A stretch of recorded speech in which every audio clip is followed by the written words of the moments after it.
أشرقت نفسي بنور من فؤادي حينما رددت يا رب العباد. أعوذ بالله من الشيطان الرجيم. بسم الله الرحمن الرحيم. الحمد لله رب العالمين، والصلاة والسلام على أشرف الأنبياء والمرسلين نبينا محمد صلى الله عليه وسلم وعلى آله وصحبه أجمعين. رب اشرح لي صدري ويسر لي أمري واحلل عقدة من لساني يفقهوا قولي. Okay, so we are just going to continue with Seerah today, and we're going to go all the way up to Uhud, inshallah. And Uhud is going to be very interesting, inshallah, when we start that. So today we're going to talk about four, you could say, skirmishes, or it's a mixture of some ghazawat and some sariyas between Badr and Uhud. But before we start that, just a quick recap from last time. Can anyone tell me whose assassination did we talk about last time? So last time we talked about Ibn Ashraf. Yes, Ka'b ibn al-Ashraf. And can you tell me a little bit about him? Who was he? Who was Ka'b? And why was the Prophet ﷺ, why did he order his assassination? Was he a Muslim? Was he, what was his ethnicity? Okay, someone said munafiq. No. He was a Jew. That's right. Do you remember even how was he Arab and still he was a Jew? Because his father was Arab. Very good. His father was Arab and he was from one of the Arab tribes. How did he end up amongst the Jews? Because he married a Jewish woman. His father. Yes. So he But both Arab and Jewish. Why did he leave his tribe? And how did he end up amongst the Jews? Because that's how he ended up marrying amongst the Jews, right? Because he ended up amongst the Jews. His father killed one of Yes. someone in his tribe. Very good, so he yes. left the tribe and Yeah, that's right. So his father committed a crime. He murdered someone in his tribe, and so he ran away from there. And then he ended up with the Jews. And that's how he ended up marrying amongst the Jews. And so the child that he has, that child is half Arab, half Jewish, but he grows up to follow the religion of his mother. So he grows up as a Jew. What was Ka'b ibn al-Ashraf doing that was annoying the Prophet ﷺ? What made the Prophet ﷺ so angry with him that he wants to eliminate him now? He used to write derogatory poems about Muslims and defame and insult Islam. Excellent. Yes, very good. So he was using what you would call the social media of that time and day to propagate, you could say, propagate dawah against Islam. And he started writing profanity and lewd poetry about Muslim women while using their names. So he was really crossing all the lines. So yeah, he was some of the offenses that he was guilty of were very serious offenses. I remember naming 3 specific things about him. What was he most well known for? Anyone?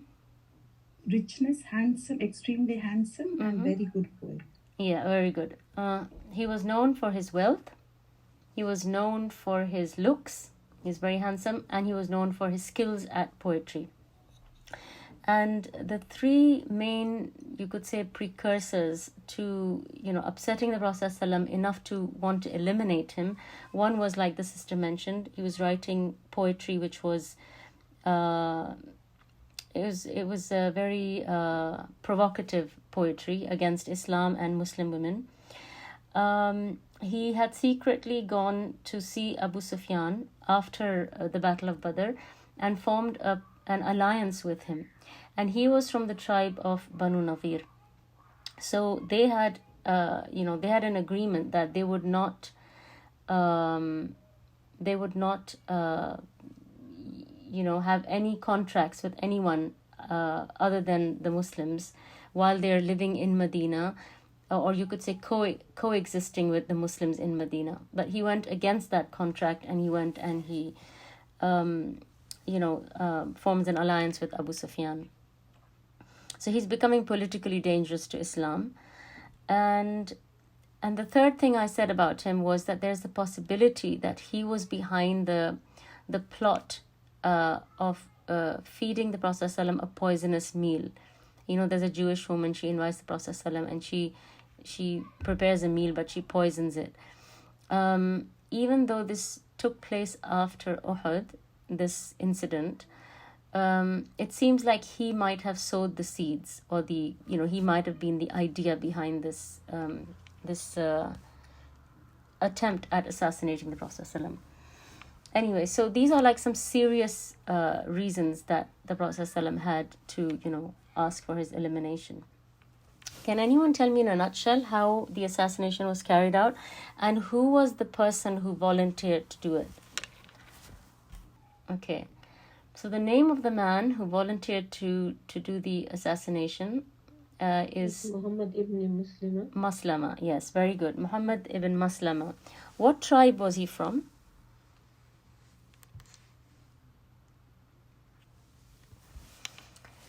So he was from the Ansar, and he was from the Aus. Okay? And the Aus were the allies of the Banu Nadir. So it was a very suitable choice, you could say. Okay? All right. And can anyone briefly just explain how this was carried out? How does he manage to get into the fortress of Ka'b ibn al-Ashraf? What excuse does he use? So first he tries to pretend and show that he is struggling and suffering with Islam, right? So he tries to show Ka'b ibn al-Ashraf that the Prophet ﷺ is not really welcome, and he's a problem, and the things that he's asking them to do or teaching them are problematic. So Ka'b is happy that this man is on my side. And then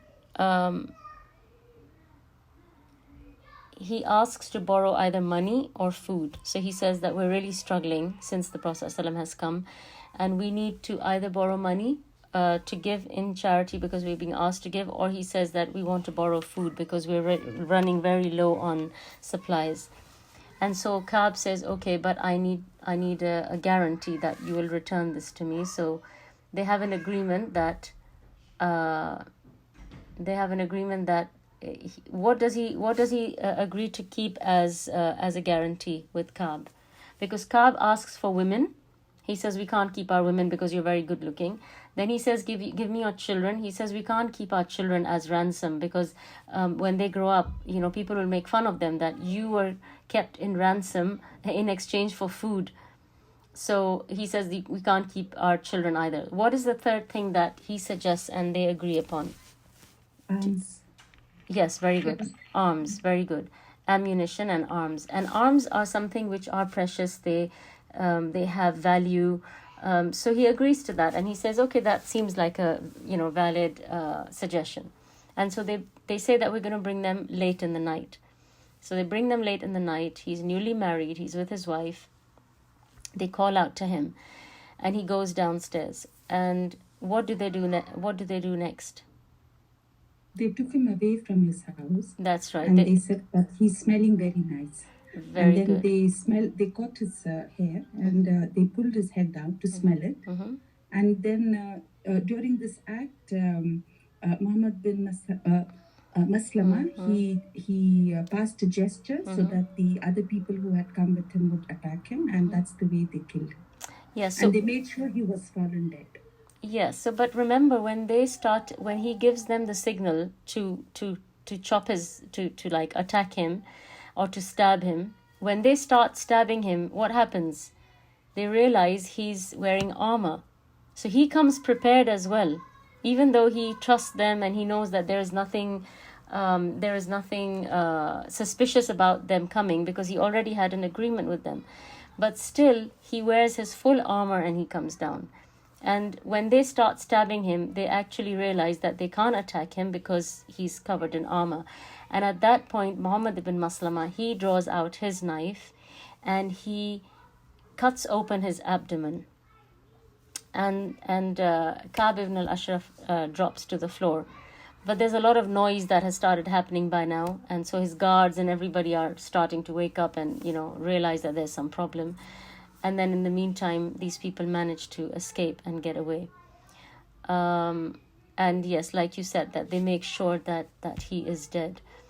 So that was the assassination of Ka'b ibn al-Ashraf. That's an important story for you guys to remember. So try and remember these details, the names of the tribes involved, etc. Okay. All right. So today we're going to talk about, like I said, some of the skirmishes or some of the small battles that take place between Badr and Uhud. So we're going to talk about four main, you could say, confrontations. By the way, before I move on, can anybody tell me any one lesson that we learned from this assassination of Ka'b ibn al-Ashraf? I mentioned, I think, 4, but if you can mention one, that would be nice. Anyone remember anything? Muslims should stand by their words. And they should honor their words. Yes, very good. Excellent. Yes. So we see that Muhammad ibn Maslama, he stops eating and drinking for 3 days before, they are planning to go out and do this attack on Ka'b ibn al-Ashraf. And the Prophet ﷺ, he confronts him and he asks him why he isn't eating. And he says that he's concerned that he might not be able to deliver, right? So he's concerned that he's given his word, he's made a promise that he's going to carry out this job, and he's worried now that what if I can't? What if I'm not able to? What if I don't succeed? So one would think that he's not eating and drinking, or he's worried because he's worried he might get killed, or he might lose his life in the process of trying to fulfill this promise. But we find out that what he's concerned about is to make sure that he has made a commitment and that he can actually stand by it. And this is something very important that all of us as Muslims, this is a very noble characteristic for all of us to possess, that if we give our word to do something, that we stand by it and we try our best to fulfill our word. We try our best to fulfill our promise, or even if it's not an oath or it's enough for a Muslim just to say that I will do such and such, that they should feel responsible enough that they have to deliver now. And so we were talking about, like as parents, when we say something to our children, we take it lightly and we think, she might forget, or, it's okay, it's just my children, I've just told them this. It shouldn't be like that, because this is part of their tarbiyah, that they see that when you say something, that you will do a certain thing, that you actually live up to it and you do it. So they will grow up to be conscientious Muslims. They will grow up to be conscientious of giving their word to someone and fulfilling it. So giving your word and fulfilling it is a very, very important characteristic, and it's part of your integrity and honesty. Okay. So the first incident we will talk about is a small, you could say, skirmish that takes place, which is called Ma Qadar, or it is called Qarqaratul Qadr.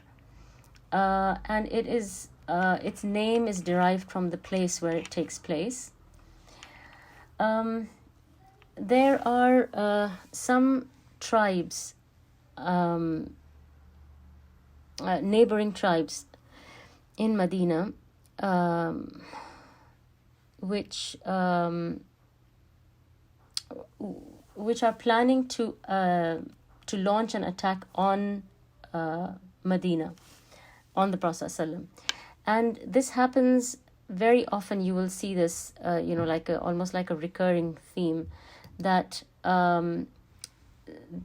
that the Prophet ﷺ, he gets news that something is about to happen or someone is about to launch an attack on the Muslims. And what he does is he tries to precede that attack. So he, rather than sit and wait for them to come and attack, you could say he turns the tables and he launches the attack. So he becomes the offender rather than just sitting and defending Medina. So there is a tribe called Banu Sulaym. And the Prophet ﷺ gets information that this tribe of Banu Sulaym is planning to attack Medina. And so what he does is he launches a surprise attack on the enemy, which is on Banu Sulaym, before they are able to launch an attack on Medina. When this happens, naturally the tribe is caught by surprise because they were not expecting the Prophet ﷺ or the Muslims to come and attack them, because they have no idea that the Muslims even have information that they're about to do this. And so they're caught by surprise. There's a lot of chaos and panic. And the Prophet ﷺ, he detaches a group of 200 people to go and launch an attack on the Banu Sulaym. They are caught by surprise. They flee. They leave behind 500 camels. And 500 camels at that time, for that number of people, is a very large amount of booty, and it has a lot of value. And of course they run away when the Muslims come to attack them, leaving behind their camels. And there are so many camels that each person gets almost 2 camels each as booty once this skirmish is over. And you can see that there is no loss of life or anything like that. There is no there's hardly any you could say they hardly engage with each other on the battlefield as such. So it's basically they just arrive and the Banu Sulaym flee, and then they're left with all the booty. The next one is another thing to mention about this Qadr is that the Prophet ﷺ, even though this ghazwa is finished so quickly, it is the habit of the Prophet ﷺ that when he would go on a ghazwa, how many days would he camp? Does anybody remember? 3 days. Very good. 3 days. Yes. So he would always camp for 3 days before he would leave the place where the battle has taken place. And so, as his habit, he camps there for 3 days. One of the people they capture is a slave who was from the Banu Sulaym, but he's not able to get away. So they capture him. His name is Yasser. And Yasser stays behind, and he actually becomes a Muslim. And the Prophet ﷺ, of course, once he becomes a Muslim, the Prophet ﷺ frees him. However, he still stays and, you could say he works, or he becomes the servant of the Prophet ﷺ, and he serves the Prophet ﷺ. So that was the incident of Ma Qadr, or Qarqaratul Qadr. That's the first one. The second one, and this one, just to give you some chronological order of these skirmishes, it takes place 7 days after the Battle of Badr. So you can see that as soon as the Battle of Badr is done, there's not a long period of rest or break or respite that the Muslims indulge in. It's really more or less straight away, almost like a week after Badr, they are on to their next ghazwa. And this is a ghazwa because the Prophet ﷺ is there. Do you all remember the difference between a ghazwa and a sariyah? Because the next thing we're going to talk about is a sariyah. Can anyone remind us what is the difference between a ghazwa and a sariyah? presence or absence of our Prophet Sallallahu Alaihi Wasallam. Yes, that's right. So in a ghazwa, the Prophet ﷺ is present during that fight or that confrontation, and so that is called a ghazwa. During a sariya, there are many saraya that took place. They were just, you could say, groups of people that the Prophet ﷺ would send to do this or that, and they are all called sariyas, and these are you could say expeditions in which the Prophet ﷺ himself does not go. So he is not present in a sariya. So the next thing we'll talk about is the Sariyat as-Suwayq. Okay. And the Sariyat as-Suwayq is actually quite interesting. But the reason behind it is a bit sickening if you think about it actually. So what happens is that this is something initiated by Abu Sufyan. So Abu Sufyan, he is extremely hurt, angry, insulted, humiliated by the defeat at Badr. Okay, because the defeat at Badr is huge, right? We talked about how so many of their major leaders, their elite, their elders are wiped out in Badr. So it's a really hard hit. And so he is really hurt and injured by this defeat. And so he makes an oath and he says, I will not bathe, I will basically not shower or wash myself until I avenge Badr. Now this is a big oath, because I mean, avenging Badr is not going to be an easy matter, right? Because Badr has made a statement. It has shown everyone that the Muslims are a force to reckon with. They are not just, a small group of kids or something like that you can just go and wipe out. Anyway, so 3 months after Badr, he launches this. 2 to 3 months after Badr, he prepares for this Sariya. So you can see that for up to about 2 to 3 months, he doesn't bathe, he doesn't wash.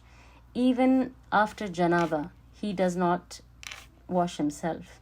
So you can see the desperation. Other than the humiliation of Badr, he is probably desperate to clean himself, because you can imagine how filthy he must be by this time, right? That he's not washing. So he gathers 200 of the Quraysh, and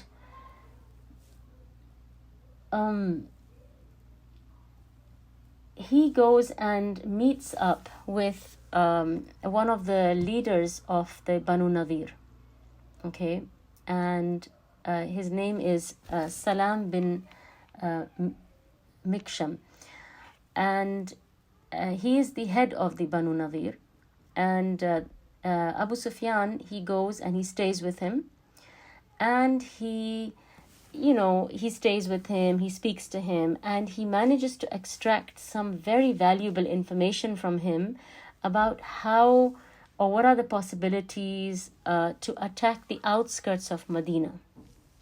So you can see here that he is eager to avenge Badr, but he doesn't really have the courage to go all the way in, or to go, to have a full-fledged, attack. But, this is going to be he needs to fulfill his oath, right? The Arabs, they were very particular about their oaths. If they made an oath, they had to fulfill it. They had to complete it. And so he gets some information from him about what are the possibilities of, the areas on the outskirts of Medina. And of course now the Banu Nadir are breaking the rules of the contract that they have with the Prophet ﷺ. So you can see how many, these are little offenses, but they're adding up, right? So we had Ka'b ibn al-Ashraf. Now we have the head of the Banu Nadir hosting Abu Sufyan and giving him this information. And they're not meant to be doing any of these things.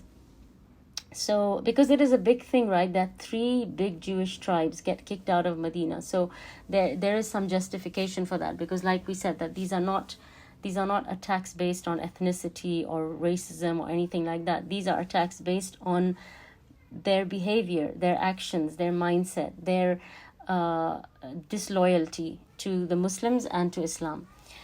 Okay, so what he does is he launches an attack on one of the date gardens on the outskirts of Medina. And what he does is when he launches his offensive, there are some women and children in the date garden who get scared and then they run away. And there are what he does is he burns down the garden. So there's some chaos. And then he manages to catch hold of 2 of the Ansar men and he kills them.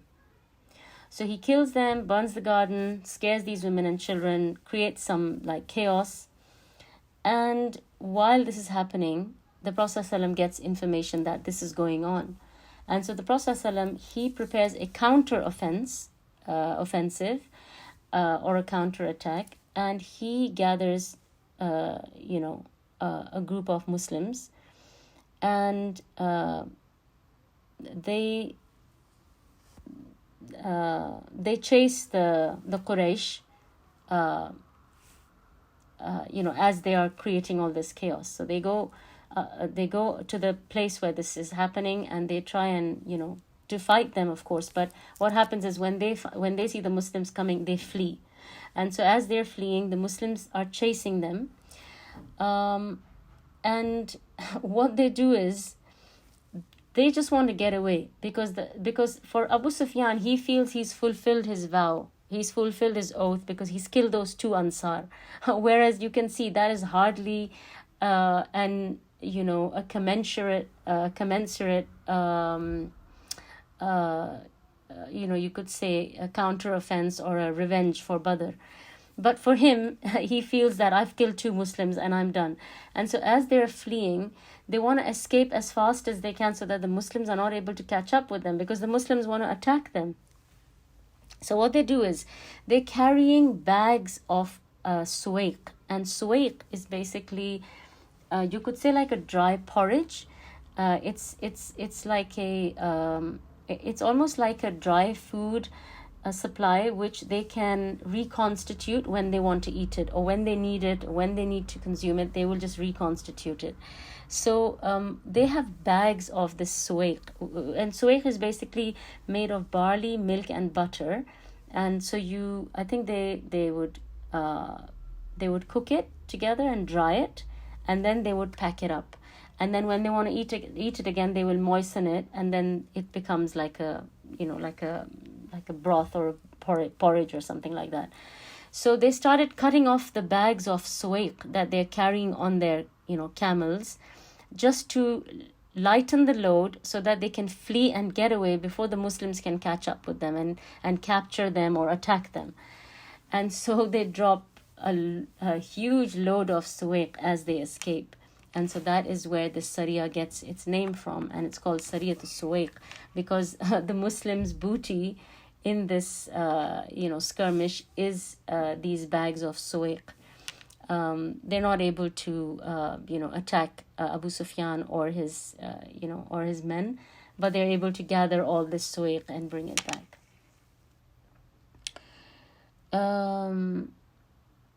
And Abu Sufyan, of course, he goes back and he's able to bathe and wash himself. Okay. The next incident is, again, quite an interesting incident. It's called Ghazwat Dhuemr.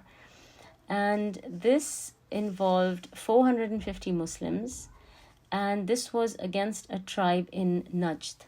So we have Hijaz, which is the area of Makkah and Medina and Jeddah. And then we have Najd, which is almost a month's journey away from Medina, because Najd is this area where we live right now. Riyadh and the eastern province and all this whole area is called Najd.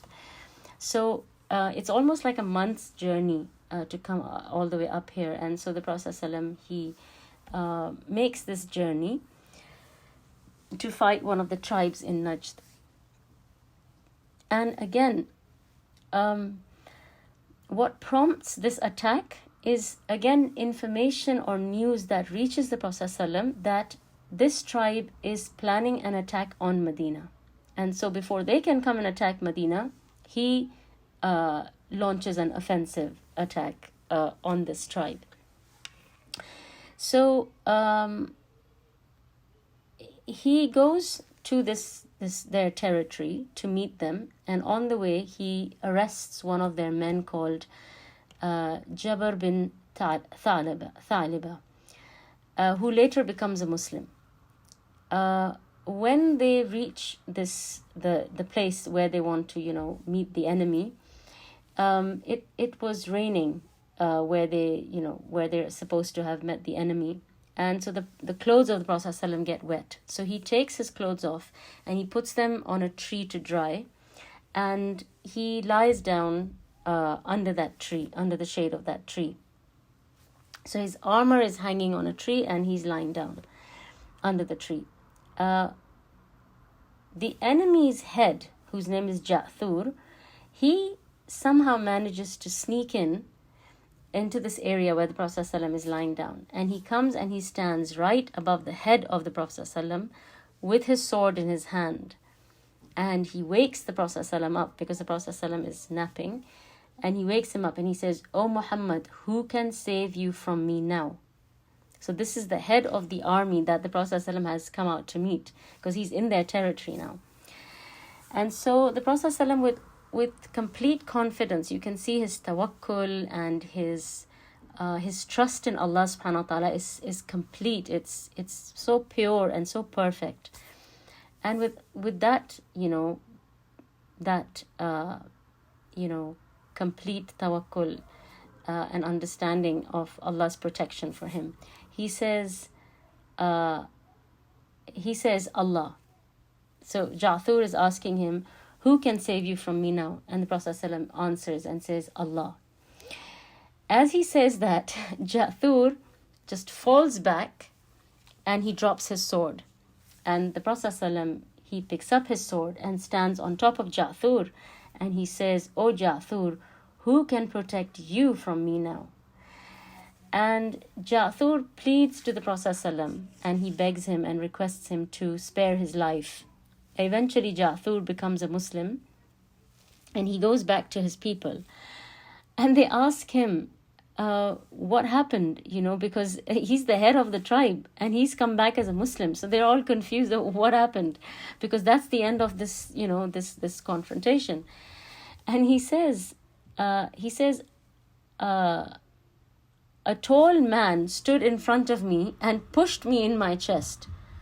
And you can imagine that was Jibreel alayhi salam. So when Ja'thur wants to attack the Prophet ﷺ, Jibreel alayhi salam comes and he pushes Ja'thur in his chest. That's why Ja'thur falls back and he's shaken up and he's scared, because he's just seen this tall man push him.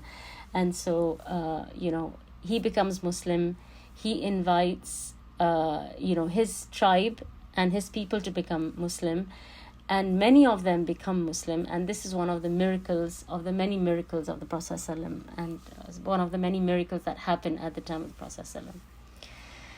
So that was the third skirmish that we wanted to discuss.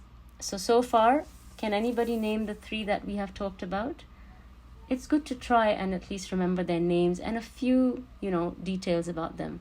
So if you can just mention some of the names. The first one we talked about was? You can tell me the...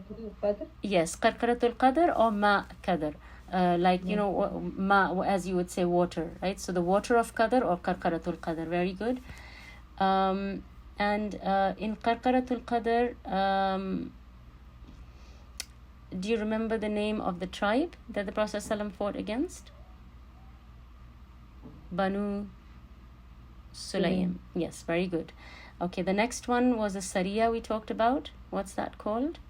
Sariyat al-Suwayq. Very good. And why is it called Sariyat al-Suwayq?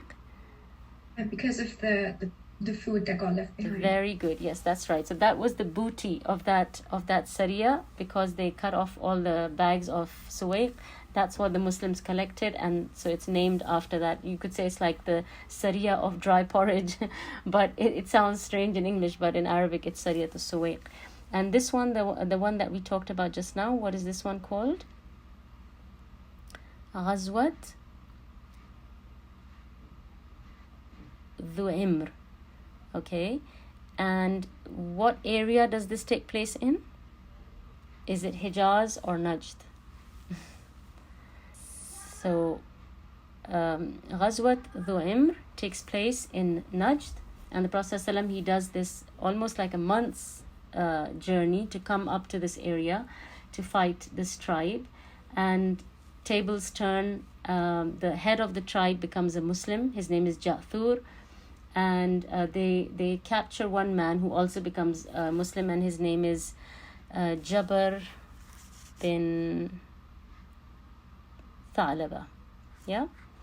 Okay, the last one we want to talk about is a Sariyah, which is very important for you all to remember and understand, because this is one of the precursors to Uhud.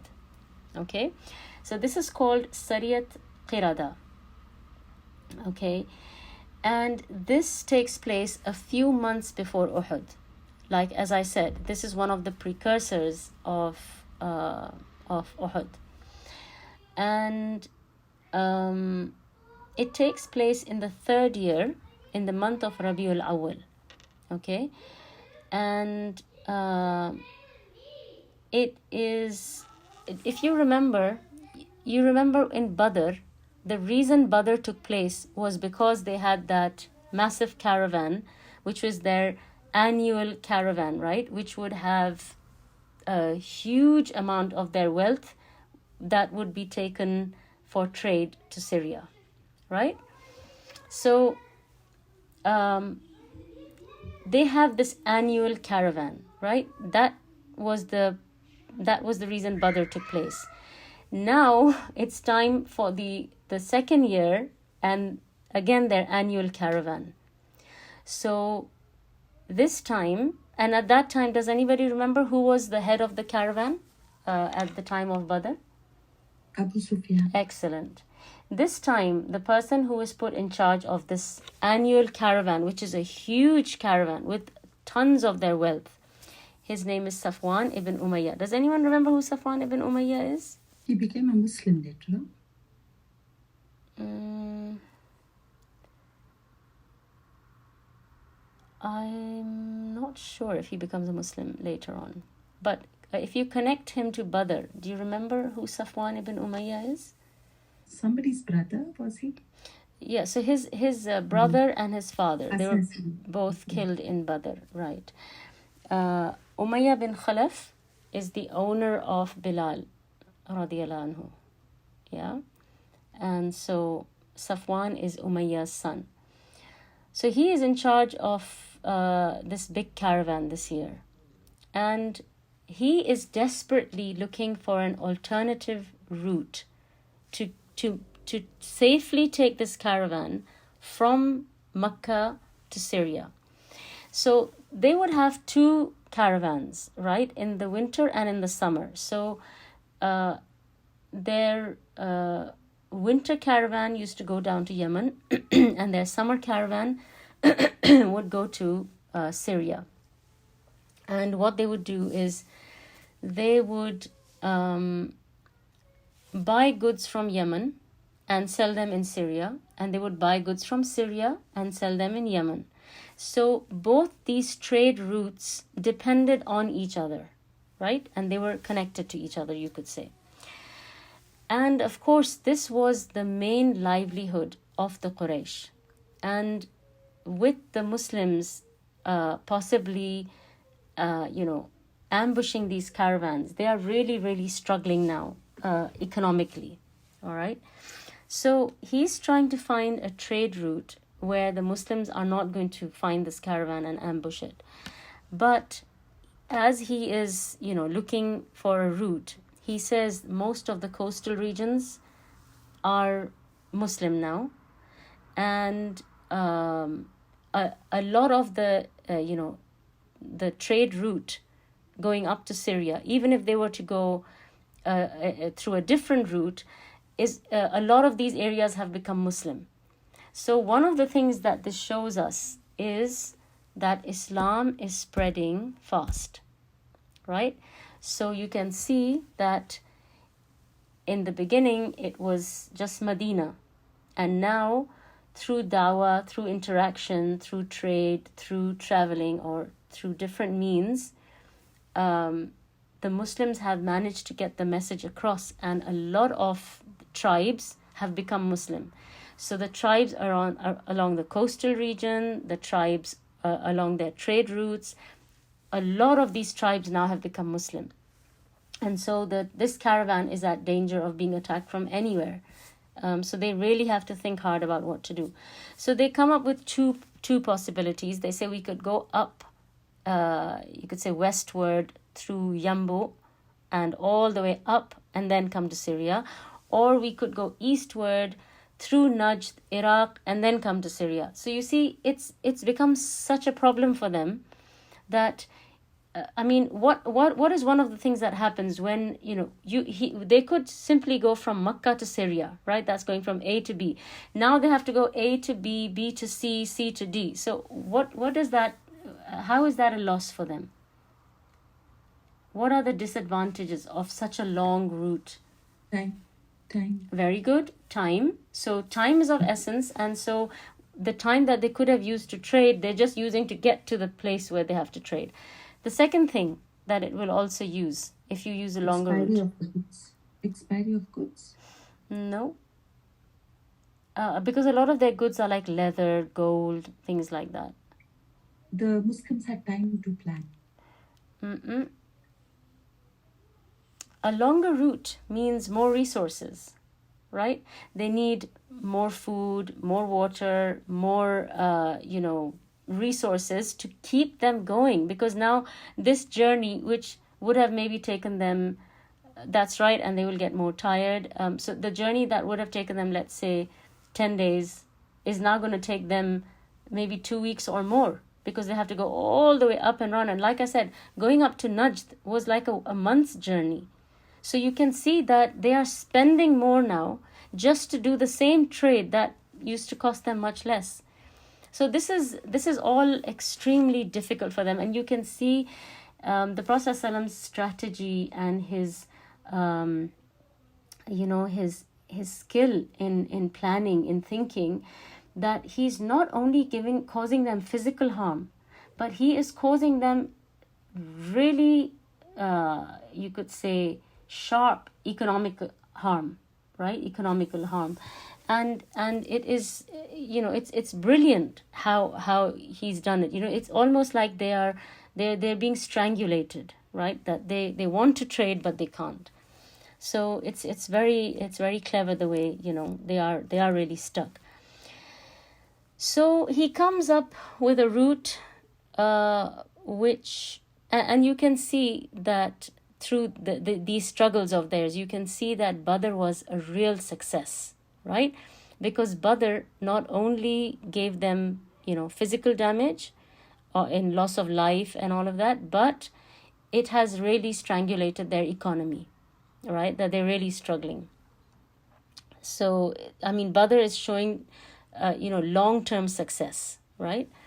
It's hurting them like months and months down, since the battle took place. And it's affecting their livelihood.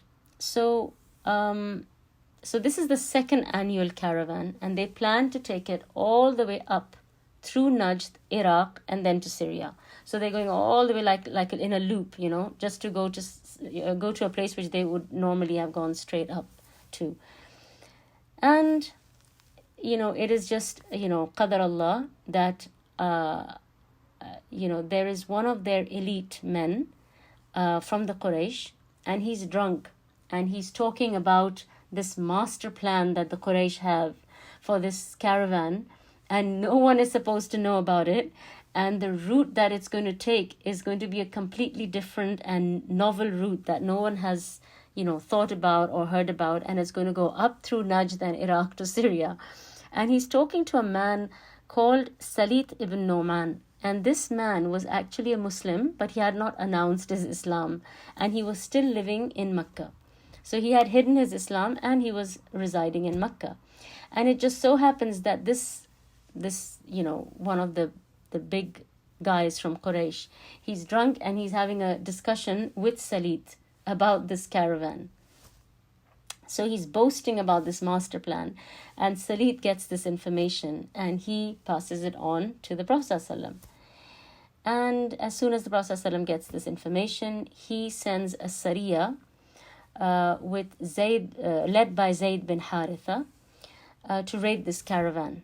And it's very easy for them to do it because they don't have to go all that way around. They just have to get to the place where the caravan is now, settled, and do what they have to do. So they arrive in this place where the caravan is. And when they arrive, of course, the people, the guards and, whoever is looking after the caravan or is in charge of the caravan, they are taken by surprise. So they flee. They run away, they escape. And everything falls into the hands of the Muslims. And they managed to get over 50,000 dirhams. I mean, today 50,000 dirhams is a lot. So you can imagine at that time, this is a huge, significant amount of wealth that falls into the hands of the Muslims. And all the belongings and trade on that caravan, the leather, the gold, the silver, whatever they had on that caravan to trade, all falls into the hands of the Muslims. And this is a huge hit for the Quraysh. And that's one of the things, that it is a huge hit for the Quraysh. But the other very, very interesting thing about this success that they have is, remember at the time of Badr, they wanted the caravan, right? And we recited the verses about this from Anfal, that they wanted the caravan, but Allah wanted something better for them. So they got the army, right? And they didn't want to fight. They didn't want the army. They just wanted the booty. They wanted the caravan. They wanted to get the goods and they wanted to leave. But Allah had written for them to get the army and to fight and to get into a confrontation. So they got the army. And if you remember at the time of Badr, Abu Sufyan, he safely takes the caravan and brings it back to Makkah. So they got the army. They did not get the caravan. What happens this time is that they get the caravan.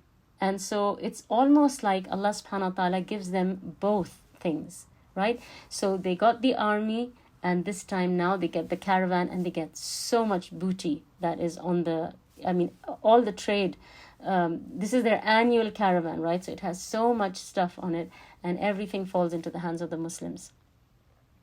And so Allah subhanahu wa ta'ala, he gives them both. This incident is so big and it hits them so hard.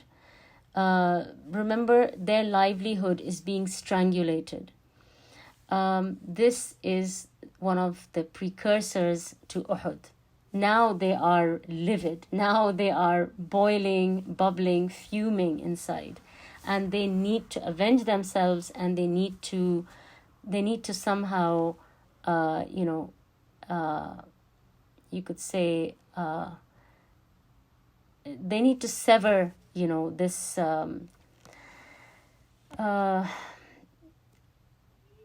you could say, this force that is, getting in the way of their livelihood, in the way of their, earnings, their families and everything. And so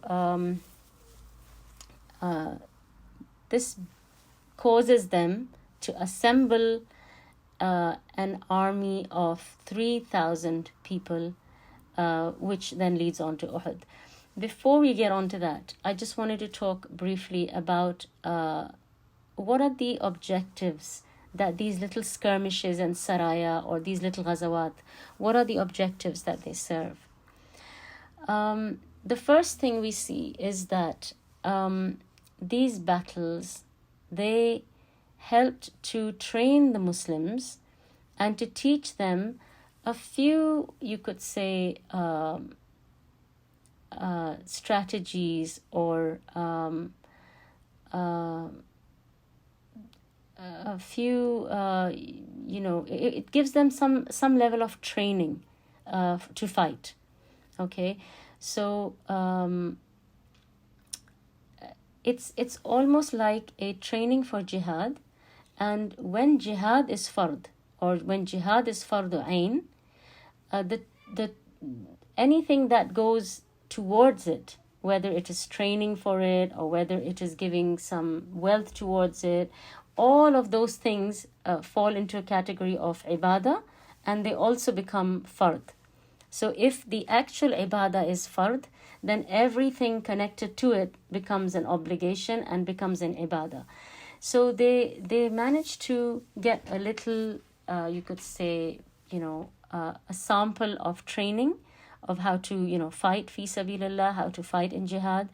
And it's of course on a smaller scale, but it's a good way to, you could say, to prepare them for bigger, battles.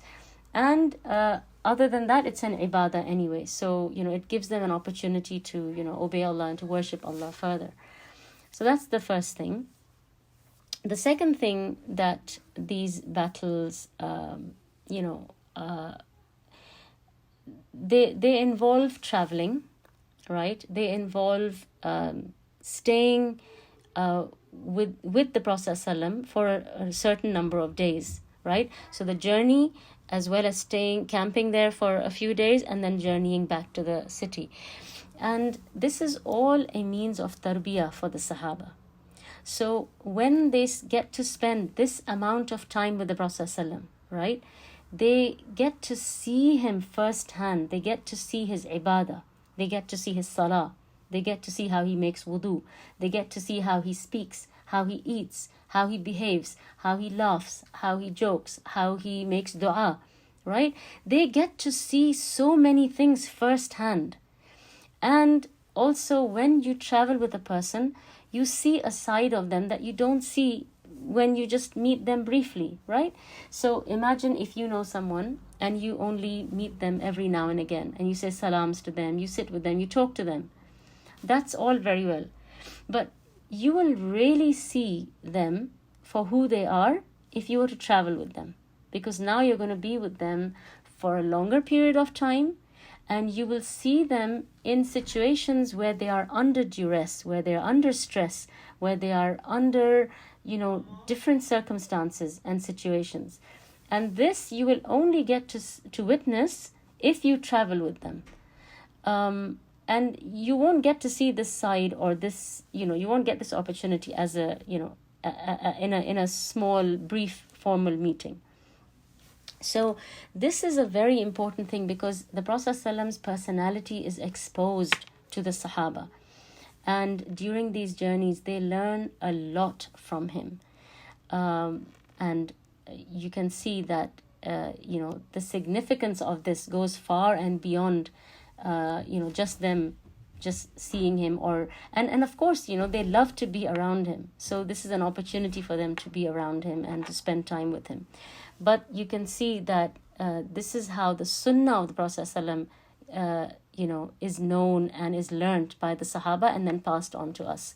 So had it not been for these expeditions and these experiences that the Sahaba had, then, there is so much less that would reach us. Because if it was just limited to his family and his wives seeing him, then there would be very little that would actually reach us. The third thing that we see through these skirmishes or these expeditions is that the Muslims learn from the Prophet ﷺ how to be a part of a team or to be part of a group or a jama'ah. And as I mentioned last time, that Islam is not an individualistic religion, right? It is an organized religion and it is a group religion. There are so many of our ibadahs that we do as a group, such as salah in jama'ah, hajj, umrah, jihad, right? These are all ibadahs that are done in a big group or amongst, many people. And so this is again something that you have to learn. It's again something that you have to it's a skill that you have to acquire, okay? Because it's much easier to just function on your own, just do your own thing, and then a lot of it is just up to you how you want to do it. It's up to you how long you want to be involved in something, the way you want to approach it. This is all just up to you. Whereas when you are with a group of people now and you are in a team, now teamwork comes into play. And you have to be able to work as a group And this is again something that you have to learn. And so this is a good opportunity for them to learn, because they're sent out as 200 of them, 450 of them. So these are large groups, and they have to learn to function as a group and work as a jama'ah, and cooperate with each other. And this is again something extremely beneficial that they learn through these sarayas and these ghazawat. So although they're like, you would think that what is the purpose that this took place between Badr and Uhud, but there's a lot of significance of these little saraya and ghazawat. And of course Allah subhanahu wa ta'ala doesn't do anything without a purpose or a reason. So everything that takes place, there is some wisdom and there is a reason behind it. And so, these are some of the benefits of these, these little expeditions. With that, we come to the end of our dars today. And next time, inshallah, we will start with the reasons why Uhud took place. And like I said, that, this ambush of this caravan, the second caravan, was a huge hit. And this is one of the precursors, but we will talk about some of the bigger reasons behind Uhud, the religious, political, social, economic, all the different reasons, and how Uhud came together. So inshallah, next time we will move on to a hadith. And when we finish the hadith, we'll come back to Uhud, inshallah, which is going to be, inshallah, very interesting. It's a huge blessing from Allah subhanahu wa ta'ala, that He has allowed us to study this, to read about the lives of these noble Sahaba, and to study the life of the Prophet ﷺ, and to see, what he did, how he did it. It's a blessing, and it's also your share of the risk of the knowledge that Allah subhanahu wa ta'ala has apportioned to you.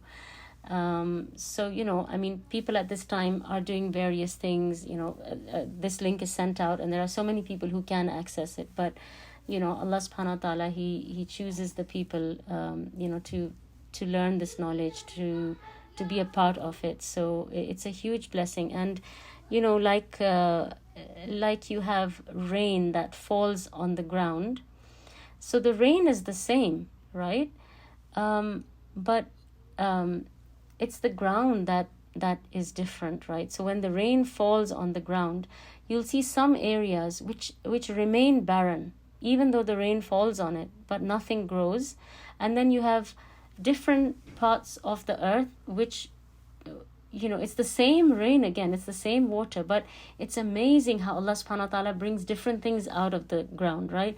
So somewhere you'll have flowers, somewhere you'll have trees, somewhere you'll have fruits, and our hearts are like that. So the words are the same, the information is the same, but all of you, your hearts are like that ground, and so the words fall on you, and different people get different benefit out of it. So I hope, inshallah, that Allah subhanahu wa ta'ala makes us amongst those who hear His words and hear the stories about the people who are beloved to Him, including His Anbiya and His most beloved Rasulullah sallallahu alaihi wasallam. And I hope that Allah subhanahu wa ta'ala makes us amongst those who benefit from this knowledge, and whose hearts are receptive to these lessons, and that we're able to absorb them, internalize them, act on them, and benefit those around us from them. And may Allah subhanahu wa ta'ala make this gathering a cause for the expiation of our sins, and may Allah subhanahu wa ta'ala mention us amongst those who are better than this gathering. And Jazakallahu Khairan for attending. If there are any questions, I'll take them. Otherwise, we will end the session, inshallah. Wa subhanaka Allahumma wa bihamdik, ashhadu an la ilaha illa anta, astaghfiruka wa atubu ilayk. So I guess, inshallah, if everything is clear, then no questions. If you have anything to ask, or if you have anything to share as well, you're welcome to share. If you have any reflections from what we talked about today. I had a question. Mm-hmm. It's a very tiny one, but when this man was being killed, or when they were planning to kill him, Ka'b ibn Ka'b ibn al-Ashraf? Ashraf, yes. So they planned to trick him before killing, right? So that he comes out, and then they can plan the whole thing. But isn't it true that in Islam, Allah subhanahu wa ta'ala said not to trick anyone, and not to do anything while tricking someone? So, this is one of the things we said last time, that this was a kind of, you could say, warfare, right? And so all wars or battles don't take place on the battlefield. And so this was, the way this, you could say, this confrontation took place. And the Prophet ﷺ, he said that war is deception. So in certain circumstances, you are allowed to, say certain things which might be deceptive. And that's why, if you remember Muhammad ibn Maslama, he takes permission from the Prophet ﷺ, and he says to him that, will you give me permission to say anything? And so, he says certain, inaccurate statements about the Prophet ﷺ, and, he says certain things which are not true. But he takes permission before he does it, and the Prophet ﷺ gives him permission. So just in these situations, where the maslahah for the Muslims is greater, the benefit is greater for the ummah, Allah knows best, but it seems like in those situations this is allowed. So the Prophet ﷺ, he gave him permission, and then that's when he, says these things. Jazakallahu Khairan. Barakallah feekum. Anybody else? Anything else? There's another incident where the Prophet ﷺ, when he's making hijrah, and some people approach him and they ask him, he asks them a lot of questions first, and then they ask him some questions. Actually, I think it was during Badr. Sorry, not during hijrah. During Badr. Does anybody remember that incident? So the Prophet ﷺ, he asks this man a lot of questions about where he's from and which tribe, etc. And then when he asks the Prophet ﷺ that, who are you and where are you from, what does the Prophet ﷺ say? Does anyone remember? I think Abu Bakr radiallahu anhu, he answers. We are no, he himself, the Prophet answers. Yeah. We are travelers, and I'm showing him the right path. The milkman, I don't remember. Shepherd. No, there was another time. He says that he's his guide, and it's sort of like double speech he uses, right? So when he says that this is my guide, of course the Prophet ﷺ, he doesn't know the way, but he means guide as in, he's guiding them to Islam. But he, it's like using, like I said, double speech. But the time that I'm talking about, when this man asked the Prophet ﷺ, where are you from? He says, I am from water. And then I think he tells Abu Bakr later on, radiallahu anhu, that, somebody has mentioned it in the chat as well. He says that war is deception. Allah knows best, I think in these circumstances, like I said, for the maslahah, for the greater maslahah of the ummah, these things are permitted. Okay, inshallah. So if there's nothing else, inshallah, look forward to seeing you all next week. We will do a hadith, inshallah, and I will send the hadith on the group. And Jazakallahu Khairan again to all of you for taking out time to join us. I mean, Allah add it to your mizan of hasanat and put barakah in your lives, in your time, in your families, in your rizq. Subhanakallahumma wa bihamdik ashhadu an la ilaha illa anta astaghfiruka wa atubu ilayk. So if there's nothing you want to share or talk about, then we will end inshallah. Barakallahu feekum. All right then. Assalamu alaikum wa rahmatullahi wa barakatuhu. وآخر دعواهم أن الحمد لله رب العالمين.